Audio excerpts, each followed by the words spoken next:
Welcome to the Sleepy G Show. I'm the host with the most. My name is Gomez, and tonight is another great night with special, not guest, but guests.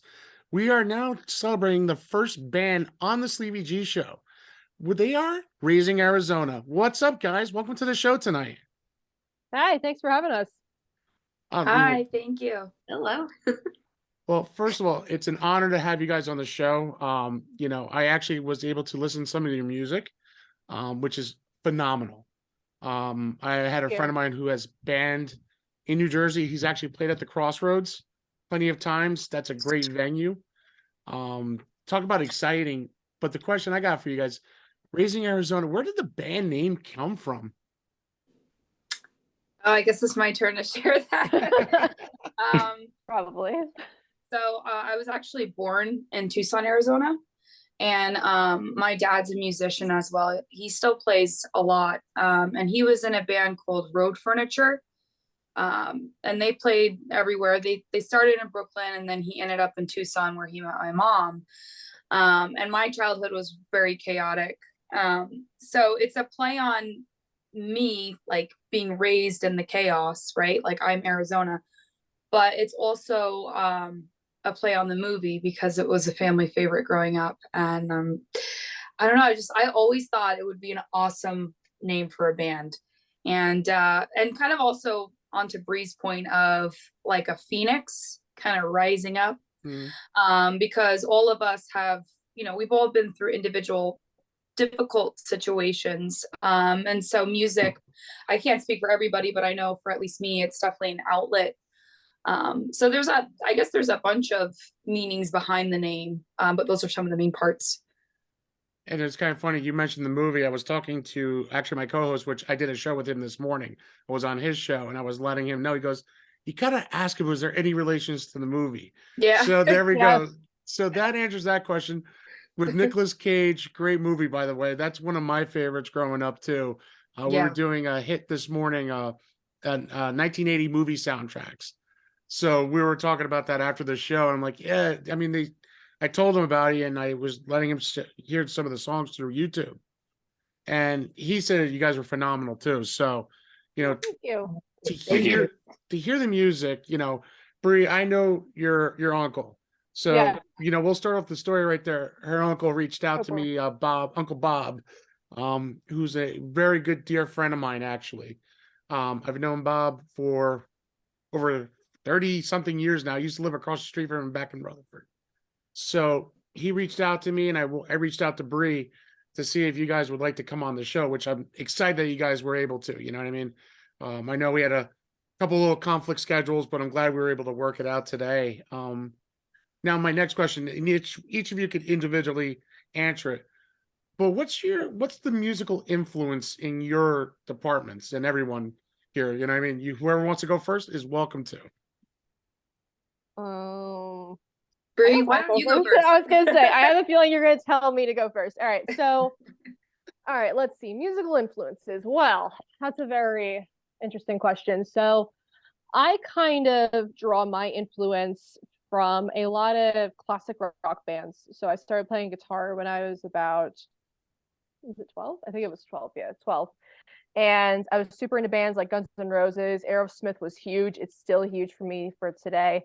So Slash was one of my early heroes, and Joe Perry is still one of my huge heroes. They're all very based in blues rock. So early rhythm and blues. So going back to greats like Chuck Berry, B.B. King, Led Zeppelin, they were hugely influenced by. And then there's the hair metal end of things. So I'm a big 80s metal girl. I play in a progressive metal tribute band for Queensryche, so you throw some Queensryche in there. Big metalhead as well, so Metallica is huge. And I also have to tribute to my guitar teacher, Joel Hoekstra from Trans-Siberian Orchestra and Whitesnake. So it's all kind of underneath this umbrella of metal, hair metal, prog metal, classic rock and blues. I do listen to alternative as well, and you'd think, why is some metal girl in an alternative rock band? I do love like 90s grunge, like specifically like the Goo Goo Dolls and post 2000s grunge alternative, but mostly everything for me personally is blues rock, a little bit of progressive in there, and some metal. So And who's next? Whoever wants to go next. Zach, anybody. Oh, all right. Well, I guess why you called me. I guess I'll go Well, for yeah, it. you're so far you're the most quiet one on the group right now, so I figured let me get you on. Thank you, sis. Thank you for breaking the ice here. So for me, I started playing guitar when I was 10. Imagine, you know, a 10-year-old listening to Black Sabbath and Boston and Foreigner and using a Walkman to listen to, you know, a lot of the classic rock bands that my dad, you know, he influenced me with that as well. A lot of the influences Bree has, I listened to, tried to utilize a lot of playing from Van Halen. I was very big into Van Halen. And then over the years, I've drifted away from, you know, a lot of the older music to a little bit more modern at the time, you know, what I thought was, you know, awesome, you know, 3 Days Grace, Breaking Benjamin, Avenged Sevenfold. And then I started to even drift away from that. And I started to listen to a lot of punk, and I started to listen to a lot of hardcore emo bands, you know, stuff like Falling in Reverse, Escape the Fate, Bullet for My Valentine. And then, you know, as I started to grow up, and big influence too, believe it or not, I was the hugest Limp Bizkit fan. I kid you not. A lot of people, oh, thank God. Yeah, you too? Thank you so much. They get so much hate, and I don't understand why. They are overly underrated. They are an underrated band. I've talked about that several times on my old show. I do like Limp Bizkit a lot. They were one of my favorite bands, especially when Nookie came out. Never mind Faith. Faith was great, but once Nookie came out, they really put a mark on their name on the band. Oh, for sure. And then the album right after that, I think it was Chocolate Starfish. I kid you not, I think that's one of my favorite albums. I thought it was heavy. Rollin' is a classic right there. And then once I got out of high school, I was in college at the time before, you know, I dropped out. I started to venture into other bands. I started to venture into bands I listen to now, like the Sure to Hear. It's Periphery. It's my biggest band. It's where I try to draw a lot of inspiration from. And another big band is Dance Gavin Dance. A lot of mathy, a lot of post-hardcore, a lot of intricate chords. And I even like a lot of, you know, believe it or not, like Charlie Puth. Huge crush on him. I think he's literally a genius at the piano, the chords, and breaking down things. And I try to take all of that when it comes to playing and, you know, trying to write music and stuff like that. So those are my big influences. And that's a good influence, like Charlie Puth. You know, a lot of people, you know, when they hear him sing and everything, like, you know, but you know what? I respect that because that's huge in the world of today. You know what I mean? Yeah. So, you know, I respect that fully. And don't ever tell you that Limp Bizkit is not good. They're a great band. Remember that. Incredible. Yeah. So I'll agree with you 100%. So not to worry on that. All right. All right. Thank you. Nat, what's yours actually? Yeah, sure. So I grew up with a lot of classic rock with my parents because they loved music. They played music around me in the car when I was little all the time. And I started playing guitar around, I'd say around 12, 13.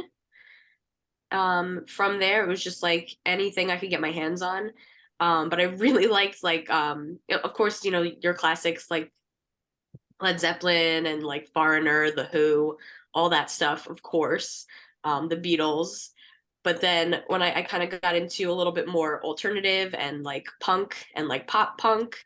So for me, it was a lot of Blink 182 and Good Charlotte were big at that time.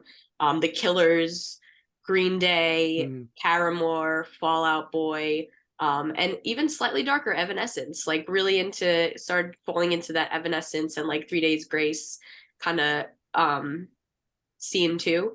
It was just anything I could get my hands on, but I really liked that whole pop punk alternative vibe. And Evanescence is another great band. I mean, you guys are rattling off some of the most iconic music, and this is what I love to hear because you when you're hearing the music, you hear you guys sing it, you know what I mean, and play it. So it's like really awesome. And you know, hearing your interest in the music, like I have. Before I go on to Sara, I have 2 children. I have a 6-year-old and a 2-year-old. 6-year-old loves to sing and loves the piano.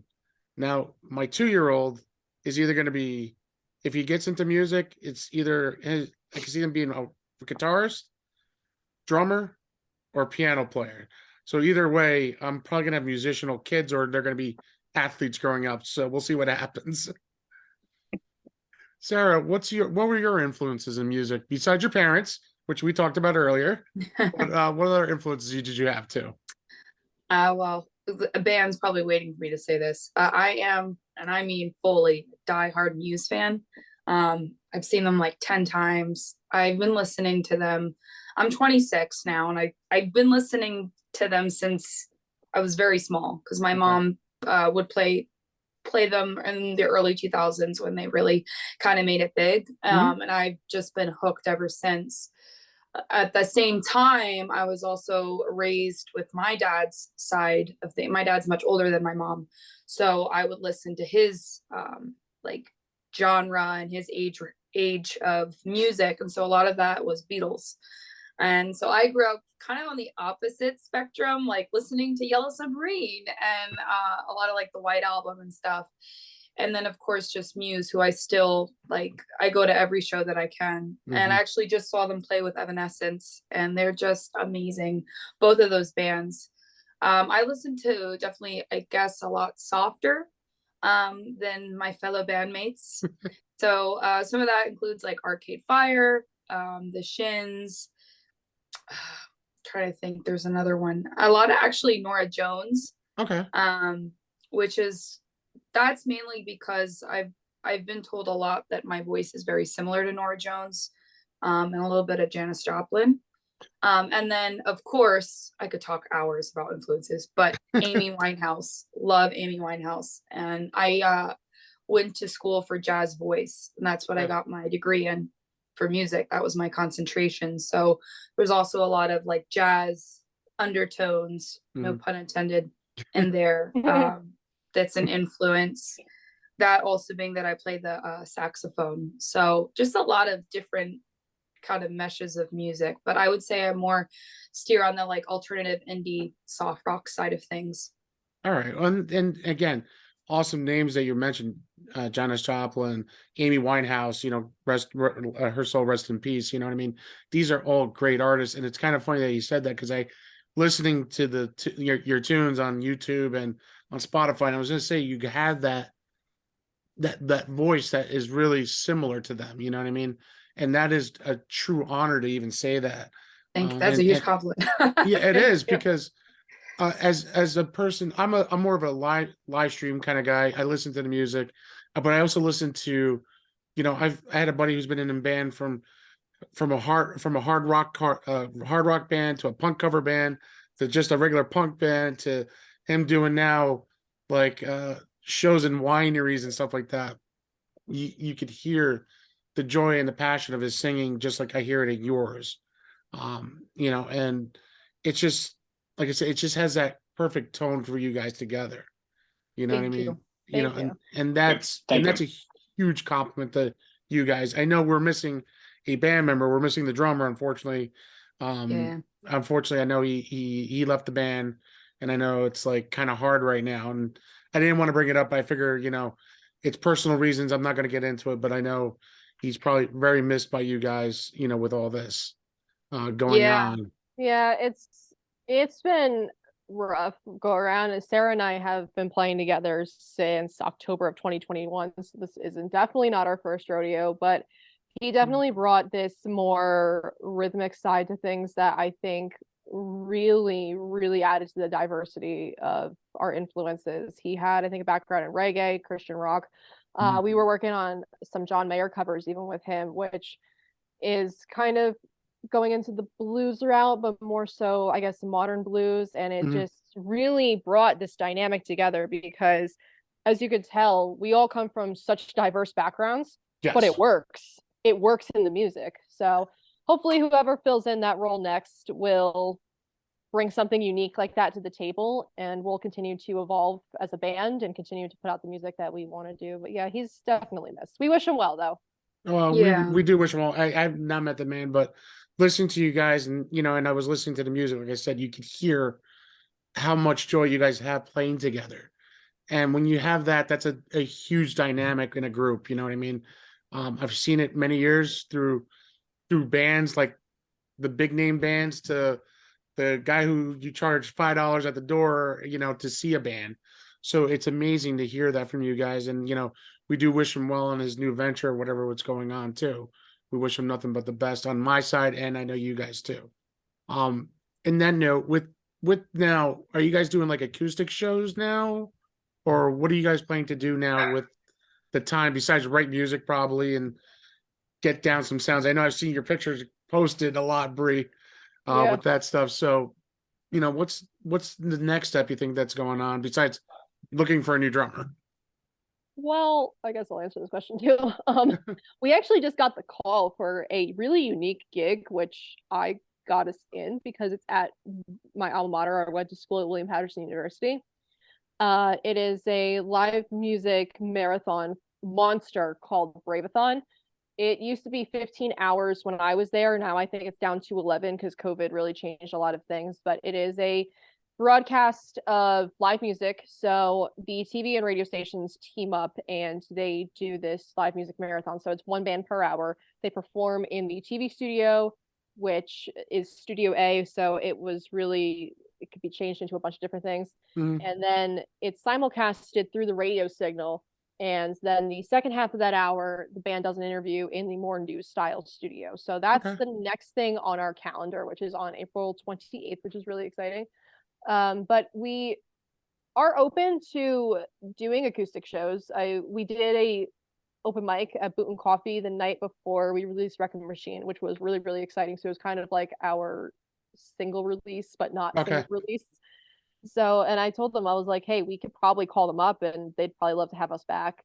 We also have people that have reached out to us and are like, hey, if you guys have a gig, hit me up. So, because we all have contacts all throughout the scene up and down I-95 pretty much. So we have nothing booked right now, but if something does come up, we're definitely going to say hell yeah to it if the opportunity arises. So. Boone also- Cafe is actually by me because I live in Montville Township. So, Oh, you do? Okay, cool. so the next time you guys are around, I definitely want to stop by and definitely hear you guys live. Absolutely. That's Yeah, definitely for sure. And just to piggyback off of Bree, we have a couple of radio stations that have reached out to us asking to feature our music. So it's not that we don't have gigs lined up. We have a lot of following up to do. But I think right now, besides writing music and focusing on this festival, we're just trying to fill our audition slots up for drummers. Okay. Which we do have a couple lined up. I know that we have somebody that's going to be auditioning within the next couple of weeks. And so just getting them tight on our, repertoire and part of the songwriting process so that we could just go right back into it. Because we just had a bunch of back-to-back shows, right, Bree? Yeah, we had Crossroads and then we had a gig in Jersey City at Sip Studios right on Sip Avenue. Okay. That was a cool spot. And so yeah, it was just we weren't really looking for these gigs per se. They just kind of all fell into our laps and we were just like, okay, let's do it. Like, And that's a great thing. so much time. Yeah, we've been spending so much time in the studio that we're like, yeah, why not? Let's go for it.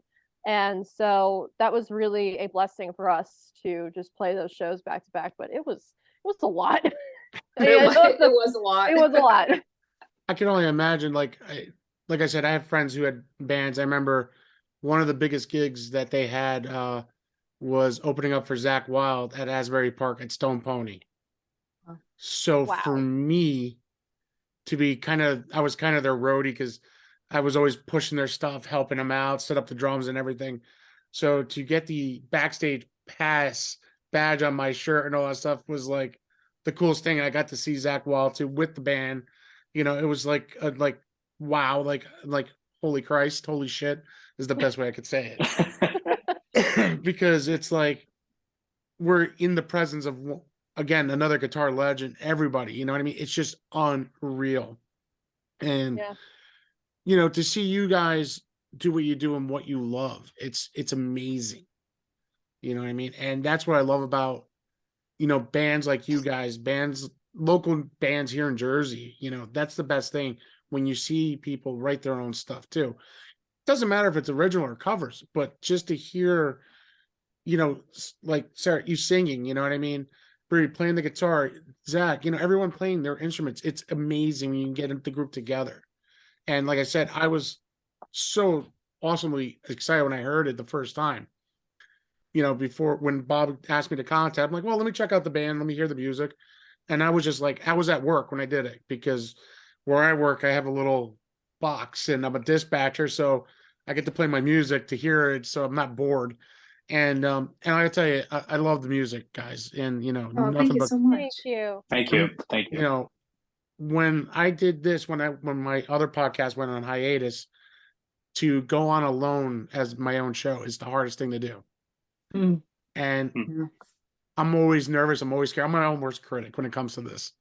You know what I mean? But to have the presence of you guys, some of my other friends who came on, well, not friends, some of them are Christina Bear. She worked for New Jersey 12. She's an Emmy Award winning newscaster, comes on my show. That's awesome. On my 4th episode is like, wow. In 4 episodes, I got a big name, and especially in New Jersey. Yeah. You know what I mean? So for me, it's a true honor. I had Mike Ham from Greetings of the Garden State podcast come on. This guy podcasts up and down New Jersey. And, he's done a lot of good celebrities and all that stuff. And, he's a true guy, like really cool. So for me, the presence of anybody who comes on the show, I'm always honored. So like I said, I'm truly blessed and honored having you guys on, because it's always good to hear the stories. Now, Bree, you mentioned something. The band came together in 2021, right during COVID, you said? Yeah, so that's a story, and we're here. That's the whole point. I know. And I can try to help too, because that's where it all started. Yeah, that you're right. That is really where it all started. But yeah, it's a story. I was gonna say, people that recently discovered us probably really don't know the true origins of the band, and it's quite a ride. So yeah. Well, that's what we're here for. So I know. I'm like building it up like this big thing. So but that's why I wanted to wait for it for so long, because I really that was the big one, because I kind of figured this was the biggest question of the night. So it really, so October, and I remember my teacher Joel, I think it was like a couple weeks before I had even saw Sarah's ad on Facebook, because that's how we connected. We connected through Facebook, there's a bunch of New Jersey and local music scene Facebook groups. It's the new word of mouth. So back when like Metallica was looking for Kirk Hammett, they would just put an ad in the paper. Now it's Facebook. So that's how everybody finds people. And I forget what we were doing, but I remember him saying, he's like, yeah, you get in with like a female fronted rock bands, like you're set, like be the next Vixen or whatever. And I was looking for gigs, and I figured like, okay, like let me see. I was thinking I want an original project, I want to be in an 80s thing, and lo and behold, I manifested both, and I'm very happy and blessed to have both gigs.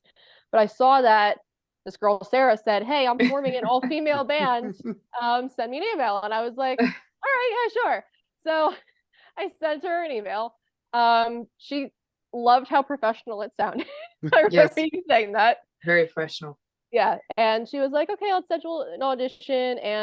And we were talking about like, what are your influences? And I was like, oh God, I hope she's okay with a metalhead being her guitar player. Because Queensryche, Whitesnake, Metallica, I mean, and so didn't audition, didn't interview, and we got together. We found this girl bass player who is not Nat, but it was another girl at the time. And and one of the big things was that they lived further down in Jersey. They're more in where quote unquote central Jersey is, and I'm up in Lyndhurst. So I was like, well, I don't know if I can drive out to Raritan. It's kind of far for me. I'm already driving out to Trenton once a week, where my boyfriend lived at the time. He was living down there for a job, and we were like, let's find a happy medium spot. So we found this rehearsal room. We get in there, we all pick one song that we all wanted to learn. And it was No One Knows by Queens of the Stone Age, right? Yep. Oh my God. I remember this distinctly. Oh. Yeah. The Unforgiven by Metallica, and then it was Back Against the Wall by Cage the Elephant, which we still play now. And we get in this room. and we're all just like the most awkward 20 something. Well, not only that, but I brought my guitar, and I'm a terrible guitar player, but for some reason I own this like gorgeous Telecaster that my dad like helped me get. I was like, yeah, I'll play rhythm guitar. It was a hot mess. It was really like we had no drummer. We're all just standing there like Awkward. What do we do? And we have, I think you still have a video where we were trying to take a picture. I was like, what do I do with my hands? Yeah, you were like, what do I do with my hands? And I was like, just do this, just raise the horns. So at the time, we were underneath a different name. That's when we were trying to be an all-female band. And we all came up with the name Wisteria because we all really liked the color purple. And we were actually, and I have another thing to add to that. Oh, go ahead. Well, at the time, I was watching Desperate Housewives, and they lived on Wisteria Lane. Get out of here. So that's where I was like, oh, Wisteria. And then I think that would actually make sense. Yeah. And then I so our old bass player name was Lexi, and we all got along really well. And we all like, oh my God, we all love purple. Let's name it Wisteria. Yeah. But it was actually after the flower, and then it kind of turned into I think I have the logo too, or Bree, maybe you have it. They're upstairs in my bag. I can but actually it's like a little Easter egg on my Casio keyboard. I have because I also design all of the merch, and I drew actually on this iPad that I'm using, I drew the Raising Arizona logo, like the sun. And if you actually zoom in on the letters, you can see turquoise, because that's also an ode to like that Western color. And like I also love a lot of Native American like artwork, especially being around in the Tucson area. There's a lot of that. But anyway, so I designed the Wisteria logo as well, and there was like a little flower in it. Nice. And my stepmom's an artist, and it just took once, but she said, oh, it looks like grapes. And ever since then, now when I look at our Wisteria logo, I'm like, oh my God, it's a pint of grapes on there. But anyways, it's an Easter egg on our keyboard as like an ode to like where it all began as the girl rock band. Yeah, which never fully transpired into an all-female band because we were having a hard time finding a female drummer. So our bass player at the time, Lexi, she was like, oh, my fiance plays drums. Why doesn't he fill in for us? Because we were at practice and we had nobody to keep time. And it's like, we're a hot mess. Like, we need something. And we just ended up having chemistry. And then the drummer, this is where it starts to get confusing. So it's a multi-instrumentalist. I mean, God bless the man. Okay. Like his name's Will. He's a very talented musician. He left for work reasons, but he played like 5 million instruments. Yeah, so he was like my guitar player at the time, and then like he went back to drums and bass, and then he went back and forth between the three. Yeah, and then it was April, right? That Zach came in, right? Yeah. And then we brought Zach in. Yeah. And then so then at that point we were still Wisteria, but there was just a lot of creative differences that were hindering us, and it just got to a point where I was like, I can't take this anymore. I'm like, something needs to change. And then I started reformed. So we kind of at that point we're like, okay, we didn't want to go on as Wisteria because of the way that things ended up working out. So it didn't feel right. And I think also the motive, I think the passions were different for each individual. Me and Bree were kind of more at the same wavelength, and I guess Will a little bit. And of course, Zach, like the three of us, me, Zach and Bree were kind of more at this, like, this is what I want to do as my living. I want to be a performer. I want to be a professional singer in a rock band. And I know that that's like a little kid saying he wants to be an astronaut, but that's really like what I would like to do. And so if you have that mindset, it is hard to find people like in that way. And so that was another sorry to cut you off, Bree, but that was another reason. No, you're fine. Like, this is what we do. No, I get it, but this is what makes the band good. Yeah. You know what I mean? It's not like, it's not cutting off, it's adding on. You know what I mean? That's why I look at it. You know, There's definitely details that she'll probably remember that I don't, and I'm surprised. And she probably doesn't even remember the songs that we jammed on when we first. I really don't remember. Yeah, no, I remember very vividly.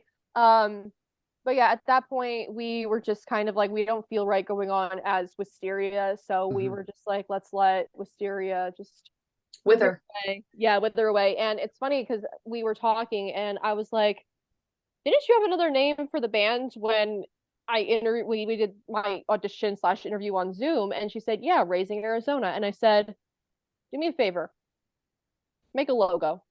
I was like, just humor me. I just want to see.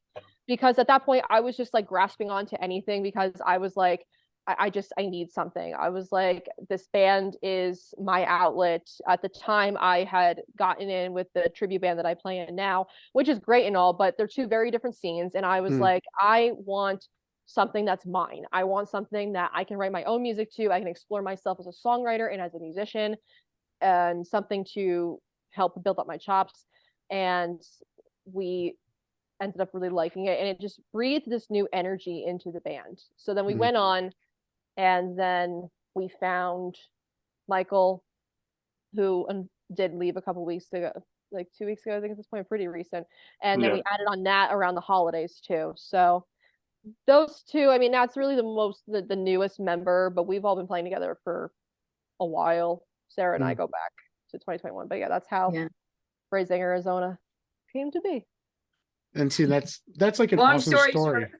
Yeah, but you know what? But that's stories that people don't know, and that's what makes it, interesting and really cool to know the backgrounds, like behind the music, VH1 style, but local New Jersey. You know what I mean? Absolutely. And that's like for me, instant. You know what I mean? I always wanted to be on broadcasting and be on the radio and all that stuff, but I was told I wasn't good enough back in the day, you know what I mean? So I kept working, and then I stopped. And then all of a sudden, my buddy, I got hurt. Actually, I think it was 2021 when I tore my MCL. And I'm sitting home doing nothing. I'm not at work. I'm bored as hell. I caught up with so much Netflix. And my best friend came. I said, listen, I want to do a podcast. What do you want to do? Let's come up creatively with something. He came up with a idea. Playlist Wars began.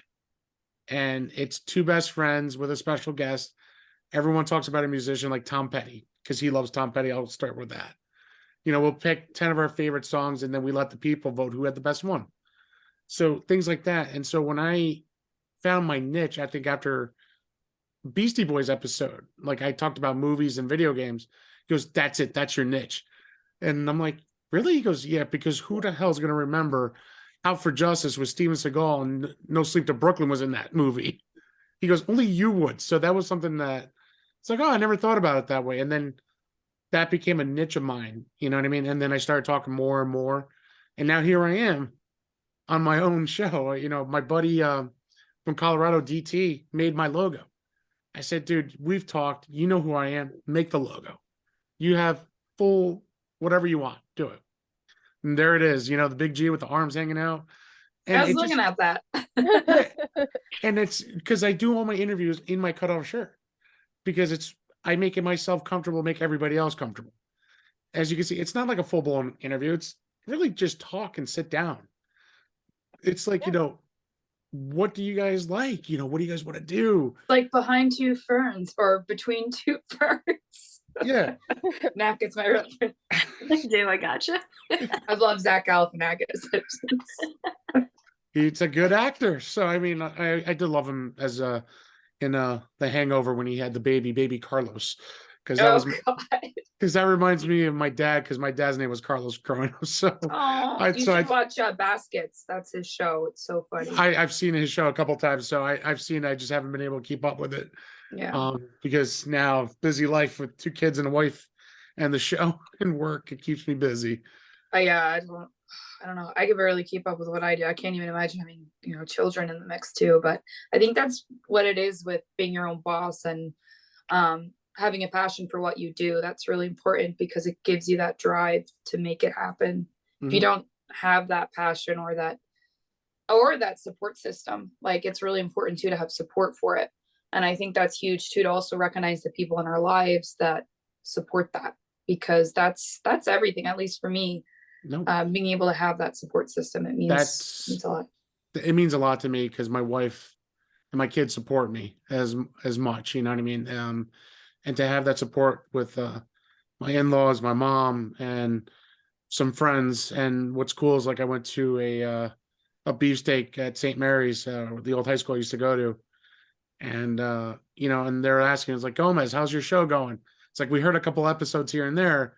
Sounds like you're doing really good. I'm like, it's going awesome. Like I can't complain. It's just a lot of fun. And you know, Yeah, I will never get over the fact, like when I'm at work and people tell me like, "Oh, I listened to your song today and it's amazing." And like, my mom's such a big fan of your singer, and I'm just like, I'm like, this is really cool. Like it's awesome. It's because, and to go back to the whole support thing too, like Sara said, it's so important to have a support system. And I'm very lucky and blessed that my boyfriend does support me in this dream that I have, because it's unconventional, you know? And I think it's also important to realize toxicity when you have people that don't support your dream.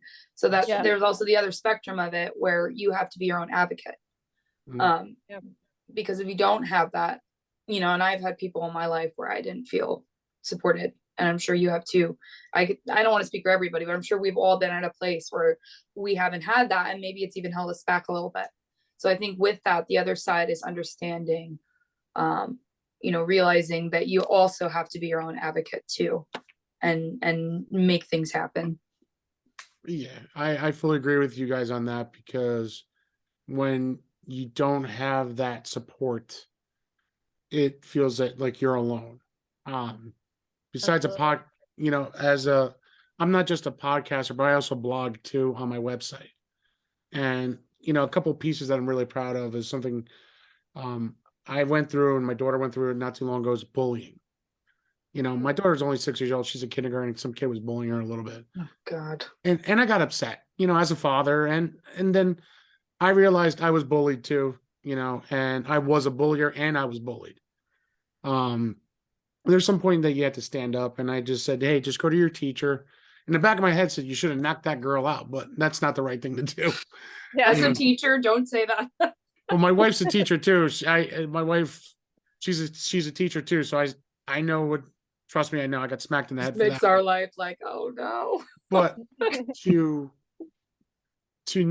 tell her, go to the teacher, explain what happened. You know what I mean? I told her, she goes, but I'll become a rat. I go, no. You're not a rat. Remember that. You're not a tattletale. You're just saying what just happened and you just don't want to do it again. That's it. It's the right thing. It's the right thing to do. I mean, I wrote that piece. I wrote, who's your hero? And my dad and my mom were my heroes. So, you know, I wrote that piece. So I'm just not just a podcaster. I'm also a blogger. So for me, it's important to, if I can get one person to read it or hear it, that means I did something right. You know what I mean? And luckily I've had some great support and some great people that I've not talked to in a long time and have really come out and supported the show and the blogging.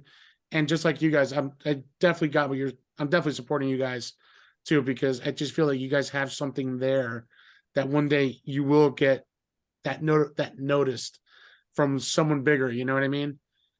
You know, your voice, you know, Sara, the guitar playing, the bass playing, everything you guys do is just a perfect harmony. And, you know, and that's the thing that people might not realize, like, until now. You know what I mean? You know, COVID, you know, oh, no problem. I mean, it's from a guy who just heard you a couple of weeks ago to listening to the music, to the words. There's meaningful things that you guys are doing. And some guys don't realize that, or not just to say guys, but people. You know what I mean? You're out there, you're busting your butt during the day, and you're doing what you love at night. And then so it reminds me of something that I had said at our last gig, where I think Sara was like, if you don't know these words, what happens, Bree? I was like, there's the door, don't let it hit you on the way out. And that's what I say to those people that don't understand what we're doing is, listen, there's the door, don't let it hit you where the good Lord splits you. And I'm only being tamed because I know my family's probably listening to this. So it's like, but yeah, it's something that you said just really resonated. If just like touching that one person. Mhm. And that's something that really, I don't want to speak for the rest of the band, but I know for me personally, really drives me as a musician and I'm going through something right now where I was writing a song the other day and I was talking to my mom and I was like, I know there's someone out there that needs this song. Right. And it's going to be difficult. Like I got writer's block trying to work on a chorus for it, but I'm like, once it's finished and once it's released, I said, I know somebody out there needs that song. So if there's just one person, it's kind of like that analogy of like, would you rather be loved by 100 or maybe liked by 1 million people? It's just being able to just impact that one person, or if it's 5 or 5,000, it makes it so worthwhile. It is. Everything that we do. And that's something that I can see you guys, you know what I mean? I know Zach and Nat, yeah, I know you guys have been a little bit on the quiet side, but you're always welcome to jump in. Oh, thank you. No, it's all good. I think, I wholehearted. He was waiting for the invite. Yeah. I know me, Bree, and Sara are talking, but you guys can jump in, say, yo, wait, hold on, what about us? We're here. No, but no worries. so Zach, let me ask you, you've been with the band for a little bit now. Yeah. How did you come into the band? Let's ask you Funny that story. now. Yeah. So I was at work, and it was like maybe a half an hour before my shift, and I try not to take calls. And my brother calls me because he plays in a band. He plays in a band of his own. We have another project together, and he called me, and he's like, Zach, I got an opportunity for you. I'm telling you this right now. Don't fuck it up. I was like, I got this for you. He's like, Bree is looking for a band, looking to get a guitarist for the band. And I said, oh, okay. And he's like, listen, if you want to jump on it, if you want to, if you really want to see this through, then you got to do it. And I was sitting there, and at the time, with COVID and everything, I started to feel a little uninspired. Like I pick it up, I play it, but I felt like I wasn't challenged. I felt like I wasn't motivated nearly as much. And then I was sitting there at like 15 minutes before my shift ended, and I said, well, fuck it. You know what? Let me just, the worst that she could say is, no, I'm not interested. So I messaged her towards the end of March, and I was like, hey, my brother reached out. He said, you guys are looking for a guitarist. I'm very much interested. And, she kind of set it up. I was like, oh, shit, it's happening. So I'm like, I'm learning the song. I'm like, oh my God, I gotta get this. How cool would this be? So I get there, I want to say like 20 minutes before everybody. I'm like running it through. I'm like looking at the specs of like the amps. I'm like a little kid in a candy shop. It's like, oh my God, these amplifiers, this chord, this guitar. Oh my God, it's so awesome. And they get there, and I try to do my best, and I think I did great. Our song was Back Against the Wall, funny enough. And another one was Seven Nation. And I don't think they told me Seven Nation. So I was like, oh, this is easy. Okay, no worries. So I played it. I played the solo.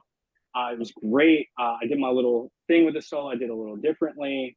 And then the funniest thing was the second time. So oh yeah, that was a fun car ride.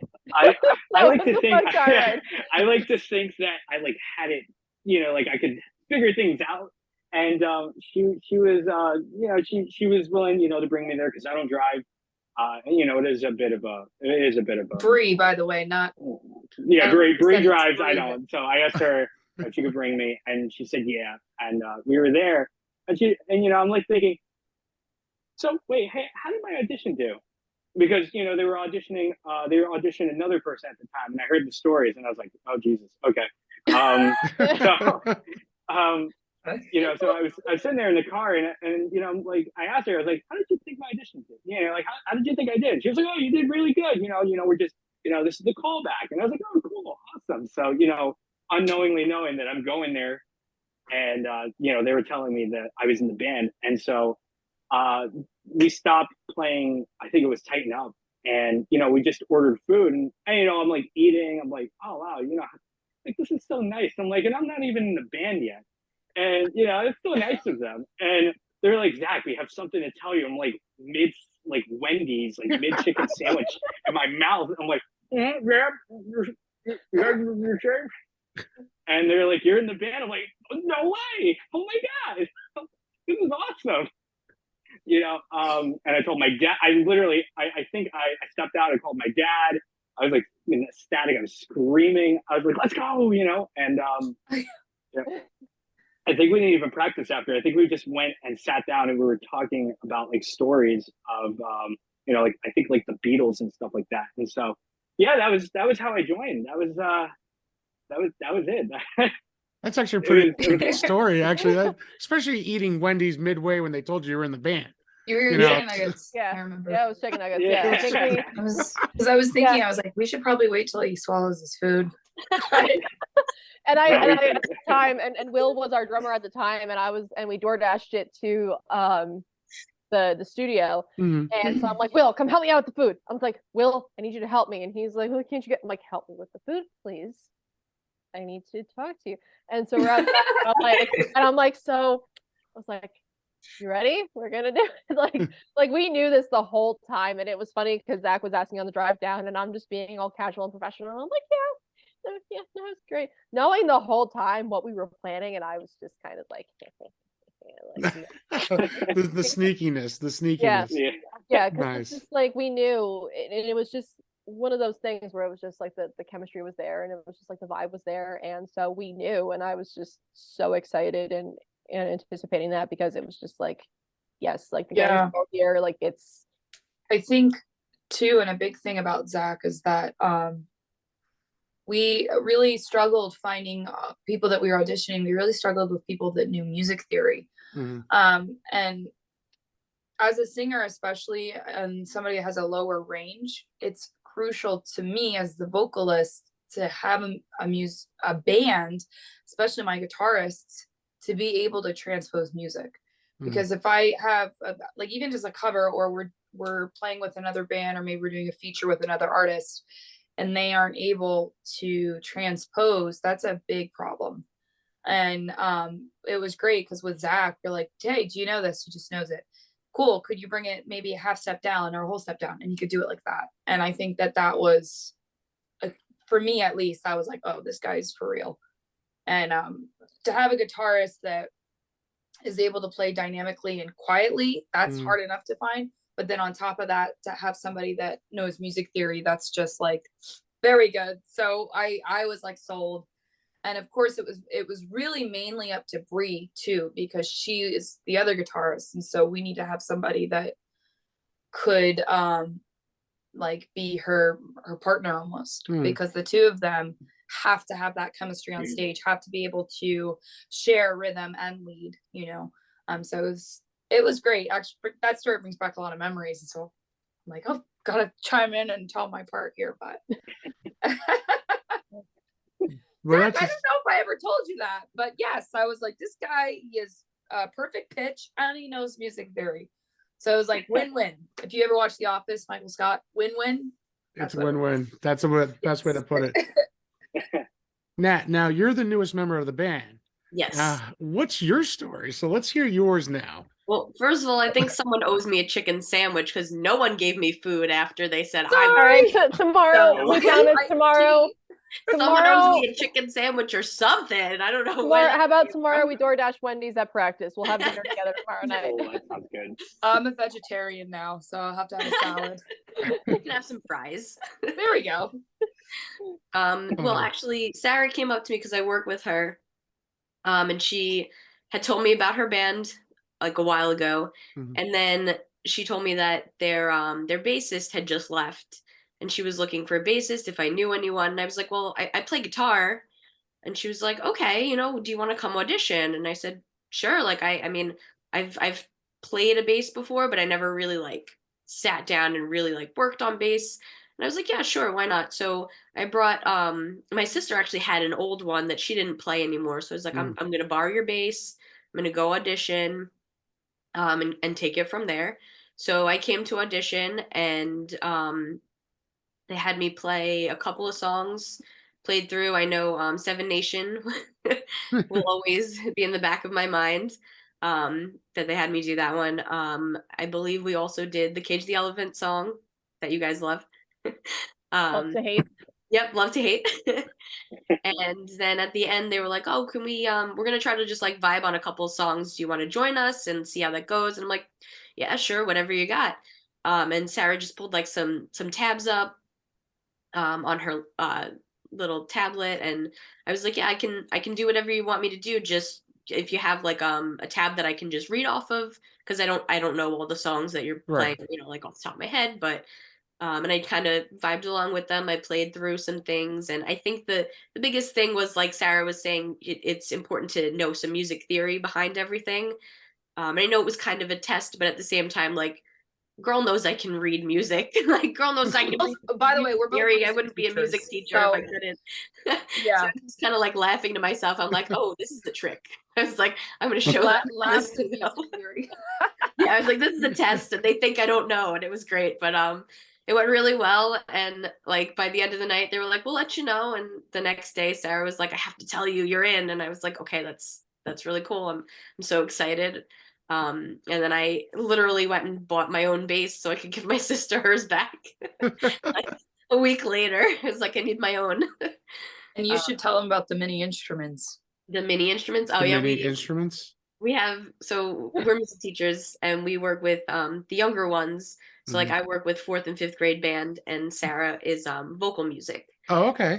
Yeah, we always have like smaller instruments around us at work. So every now and then we'll be practicing something, and like we'll take out like these little tiny ukuleles and we're like, Bree, check out this song. And we like Saw that picture. like a mini xylophone. They're like this Yeah. big, like tiny drums, and we're like tapping on them. And yeah, I it's still have to hilarious. post that. There's a video of them just jamming, and Nat's on a cajon, and then Sara has this like tiny little like it has like the little music notes on the little keyboard. I still have Yeah, to post that on the Yep. socials. But yeah, that Ridiculous. yeah, it's Our it kids sounded probably great. come in Oh, like, it sounded great. "What?" Yeah, Yeah. it sounded like we're communicating with the aliens and stuff like that. It was so great. Oh yeah, it sounded horrible, the keyboard. Nat and I are big X-Files fans, and I told her, I was like, this literally sounds like, I don't know, like X-Files-y, but like way distorted. Wow. Like I said, that's so cool though, Nick. Well, congratulations being the newest member of the band.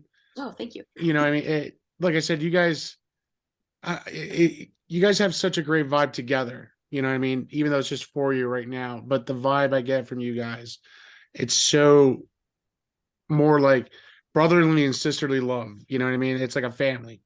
So to see that dynamic in a band, it's really awesome because you don't see that a lot anymore like you used to. Yeah. You know, me in my early 20s, I went to see a lot of cover bands. I got to see Metallica at least once. I got to see Real Big Fish plenty of times.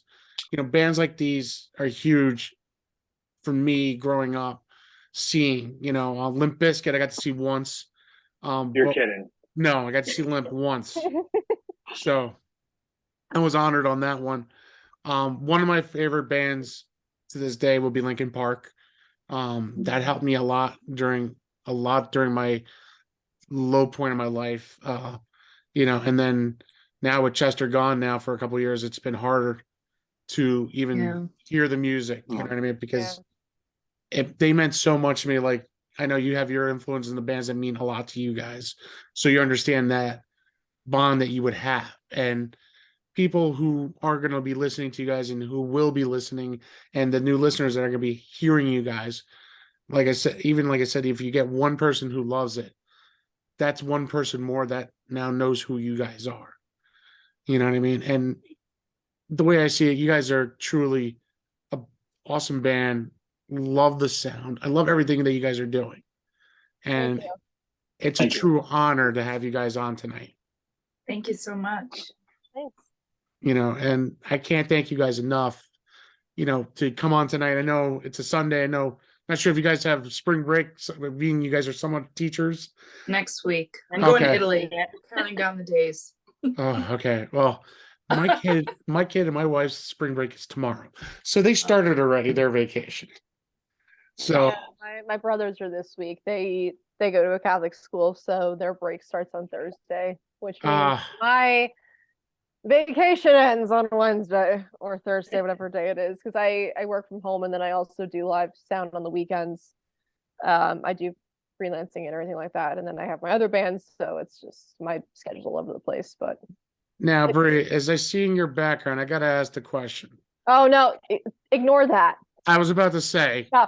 So you can ask my uncle. We're a split household, so actually, I'll throw this tidbit in there because he'll get a kick out of this one. So, right around when we won the Super Bowl, which is where this one's from, the Scramble.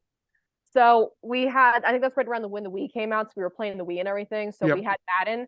So I was playing Madden. This was before I became a Giants fan. So, and you know that the family's had Giants season tickets since the 70s. So it's just, it runs in the family. So at the time I was getting into football and I was around that age where it's like, oh, you start going to the games and stuff like that. I was playing Madden. My character got drafted to the Detroit Lions. And I became a Detroit Lions fan. And my uncle's like, you are in a Giants family. You are not a Detroit Lions fan. And I'm like, what, 10 at the time? Like, I don't know the difference. I'm like, I don't care. I'm like, they have pretty colors. And he's like, you're a Giants fan. So my stepfather is the Cowboy fan. So our house is very divided, and it's terrible when it comes time to play the divisional games. Yes, I know. So that's what that whole thing is, and I had a feeling it was going to get brought up. Oh yeah, I had to, because as a Giants fan, I have my Super Bowl, the first one they won over there. I have Eli's autographed mini helmet. I also have a replica championship ring for the fourth one. So, you know, as a Giants fan, and I've gone games and special events with Bob a couple times, so you know, I kind of we bleed blue and red, except my stepfather bleeds blue and silver or whatever that is. The crappy colors. The crappy colors. Yeah. What about blue and orange? You know. Oh, Denver. Listen, you know what? I think we all bleed blue and orange. Wait. This is my Broncos wall over here. Me and my boyfriend, we met and fell in love because we're both Broncos fans, and this is something we also bought. Oh, look, I see Zach getting some kind of. I see Zach doing something too. Sorry, hold up. I just want to cover my hair. Oh, sorry. Wait. Listen, they're not Dallas Cowboy fans, so I'll accept it. Okay? Yes, I will too. If they're Dallas Cowboy fans, or one of my best friends is a Patriots fan, those two teams, cannot stand them. And anybody else is fine. Thank God. Chiefs, my other best friend. Patriots, no. Raiders, no. My other best friend's a Steelers fan, and I'm like, all right, I'll root for you in the playoffs. No. Oh, okay.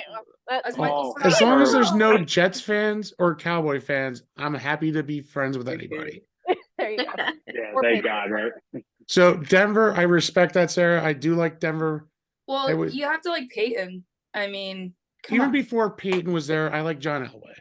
I got John Elway's signature. I have to like go to my closet right now and show you guys my Broncos signatures, because one of the things I do is my boyfriend and I, every year we see the Broncos with his family, and I wait and I get their autographs. And literally last time I saw John Elway in the tunnel and he signed my jersey, but it's a Von Miller jersey. So I'm like, I love Von Miller until, you know, the whole scandal and everything, but I'm getting traded. Which is something the Broncos like to do, and then we keep Russell Wilson, but it's fine.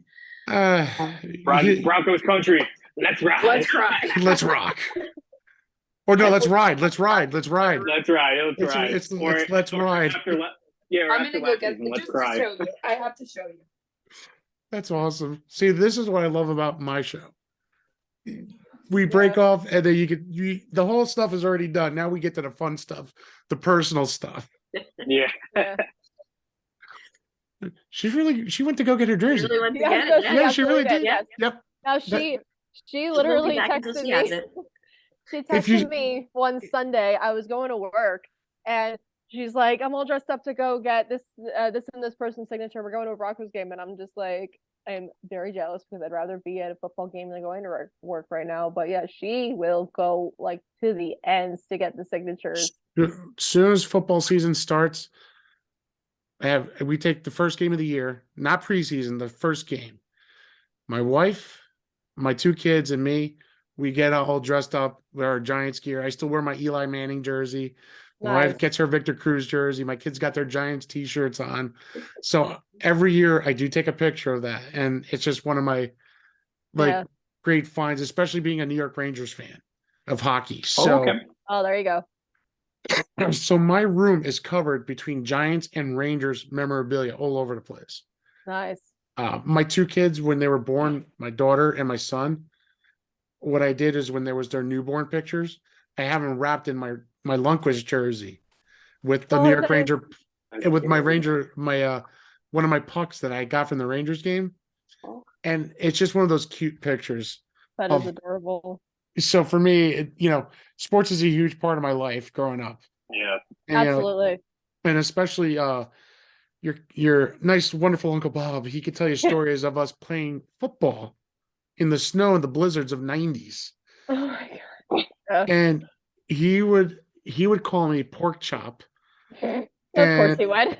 He would, and then he would literally truck me. He was strong at that time. Yeah. He was very strong.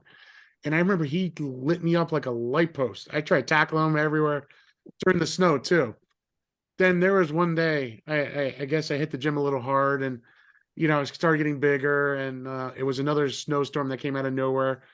He'll go, "Hey, football!" Like, hell yeah, let's go outside. And it was Bob, me, I think Tony was there. Tony, just a lot of us. And I remember I lit Bob up so hard. Okay. He was just like, "Oh my God, I can't move." I go, "Well, you taught me very well how to tackle."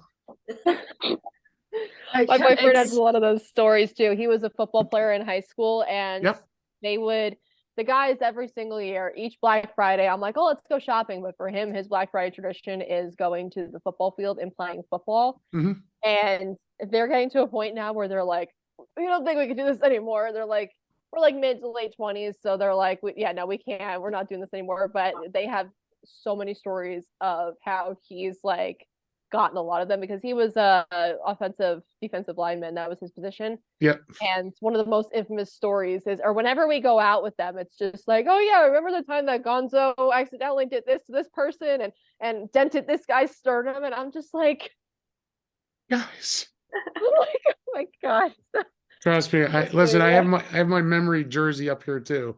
That I officially retired my own jersey from St. Mary's.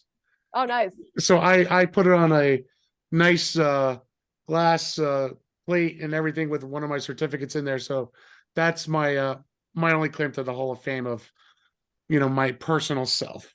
Nice. It's actually put away in a glass box in my closet in my living room, but I do have a signed hat that I want off of Facebook from the draft 2 pick of 2021. Okay. And I brought my signed Muse things. Nice. And I actually got Dom's drumstick at the last show, which I still have to frame, but I can't get to my Broncos jersey. It's locked away somewhere. My boyfriend he's like, "Okay, we got to hide this and frame it and preserve it." And so I don't really know where it is right now. It's somewhere safe, but it's safe for now. Yeah. It's locked away somewhere in a glass box. I don't know. Oh, well, that's until we get a house where we can have a Broncos man cave / music studio. Everything in an apartment life is like tightly put away, and how it goes. Oh yeah, trust me, my man cave is turning into the kids cave too. So it's it's starting to be 2 against 1, and this guy's losing.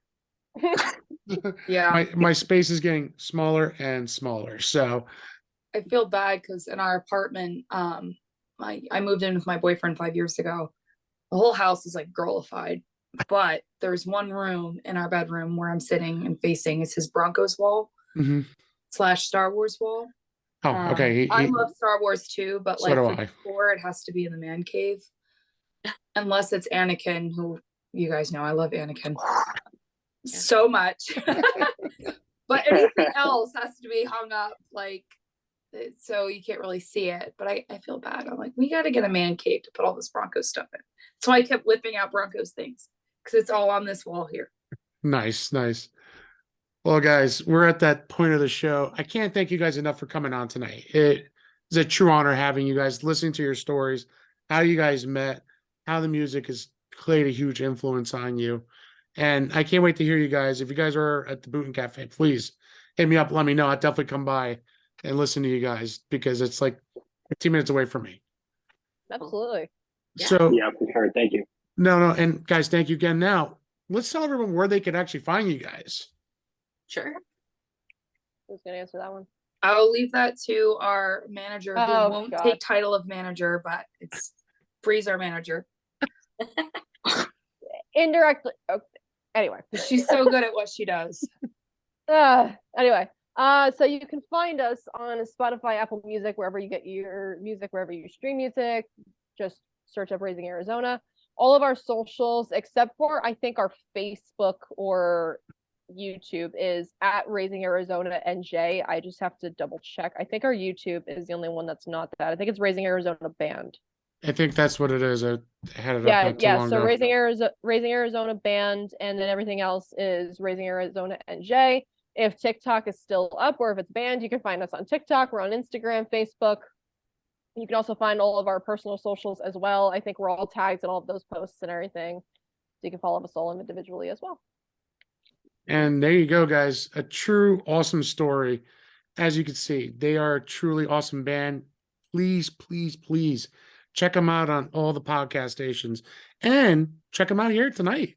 It's a true honor, guys. I can't thank you enough. It's one of those things. I love hearing the stories, guys. And hopefully, if you guys want to come back on as a group again or individually, you're more than welcome. Thank you so Thank much. you. Thank you so much. No problem. Guys, as you can see, everything happens for good reasons. This is what I love about New Jersey, too. Raising Arizona NJ Band. You heard it here, guys. Truly awesome people, group of people right here as a family. That's what they are as a band. So at that point, guys, I got to thank you again. Check it out on much is my old one. Check me out at sleevygpodcasts.com. Also, check me out on YouTube. There's that little subscribe button right down there as I'm pointing at it. Hit it. Love it. Leave comments, guys. Thank you so much. Thank you, guys. Good night, everybody. Love, peace, and happiness. Thank you. Thank you, guys. Thanks. Bye.